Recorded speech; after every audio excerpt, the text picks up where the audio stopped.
Hey, welcome back to the channel. I'm going to be talking about the rise in the viewership for women's basketball. If you haven't already, please hit the like and subscribe down below. Be greatly appreciated. So, unless you've been living under a rock the past 3 to 4 months, you've noticed a lot more talk about women's basketball. And it all started a little bit last year, but really kicked off this year with Caitlin Clark chasing the all-time scoring record for both men's and women's. And then it really helped. March Madness came around, and that was huge.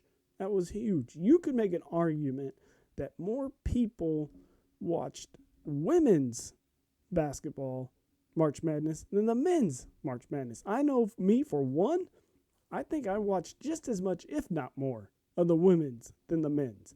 I really only watched the men's championship game.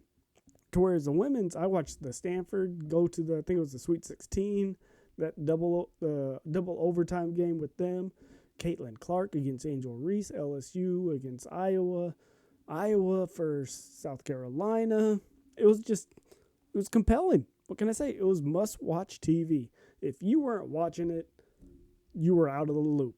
I don't know what was wrong with it, but everyone was watching it, talking about it. Everyone was going to those games that were nearby. It was incredible how big it got. And honestly, the WNBA is going to benefit so much from all those eyes now going to the WNBA. It's so huge, and they benefited so much. Instead of having like the NBA, they end in June. They don't have a draft until a couple months later, and then the season finally starts. To where the WNBA, they had a draft like a week later. So all these eyes that were on those, watching those women play in March Madness, they stayed and they wanted to see where those women were going to get drafted. And now and they got drafted, and now the season's already started. It started last night. These eyes are just going to stay on it to see how well they play in the pros. And it's nothing but good things for the WNBA. I think it's so beneficial that they started right away. As much as it's tiring for the women, they go straight from March Madness and then they don't get a break. They continue right away into the season. I think it's good for the league that these eyes are watching it. So the peak is up, and instead of the lull, and then they have to try to hope to get those viewerships back up. No, the viewership's there. They're already watching from college. And now they're watching the pros to see how they do. And you have all these people, new, fresh eyes, watching the sport to see how they do in the pros. They've already announced 2 new teams for next year, expansion teams. The Toronto, I don't know if they've came up with a name yet. And then out here you have Golden State Valkyries, which is awesome. The logo is awesome. The color scheme, me being a Kings fan, black and purple. Of course, I'm going to like that. But it kind of sucks because the Monarchs kind of tells you they're not going to come back for a long while, if ever, because of the color scheme. But, I mean, it is what it is. But, I mean, if you would have told me last year, oh, you're going to know these teams, I would have told you, yeah, right. But, I mean, I know a couple of these teams now. The Indiana Fever, the Connecticut Sun, the Las Vegas Aces, the New York Liberty. It's just bam, in your face, and it's good in your face. The Las Vegas Aces, they've had to change where they're going to play the Indiana Fever because so many more people want to come and watch Caitlin Clark play. And it's nothing but good things. They now announce that they're going to have charters for all the WNBA teams. Another good thing. It's just crazy how they were NBA or professional players, and they had to take commercial flights to games. That's insane when you think about that. Professional players getting paid to play, and they got to ride commercial. That's criminal.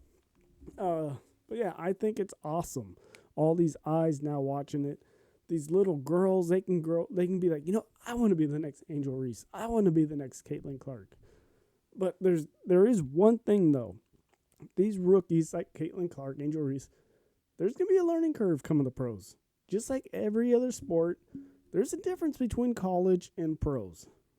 No matter what sport you play, no matter what gender, because you're now going against adults who get paid to do what they do. Plain and simple. They do not want. They're not going to want to get embarrassed. They're not going to let some young kid come in and show them up. Like last night was a prime example. Caitlin Clark, 20 points, not bad, but 10 turnovers. And she's going to have those games. People are going to come in and try to shut her down. And you know what? She will have games where she goes off for probably 30 points and just scores like crazy. There's going to be a lot more times where it wouldn't surprise me if she only scored like 8. And let's be honest. The Indiana Fever, they had the first pick for a reason. They weren't very good last year. So it's not like she's going to come in and just all of a sudden change the culture. They may be better than last year with her, but they're not going to be one of the best teams out there. That's just simple. I mean, that's how it is. But I think it's nothing but good things. People are tuning in to watch this. And let me know what you think down below. Did you watch any of March Madness? Are you going to keep track of any of the WNBA season? Let me know. What do you think? Are you still going to turn a blind eye and be like, whatever, I don't care? Let me know what you think down below. Don't forget, hit the subscribe and like. See you on the other side.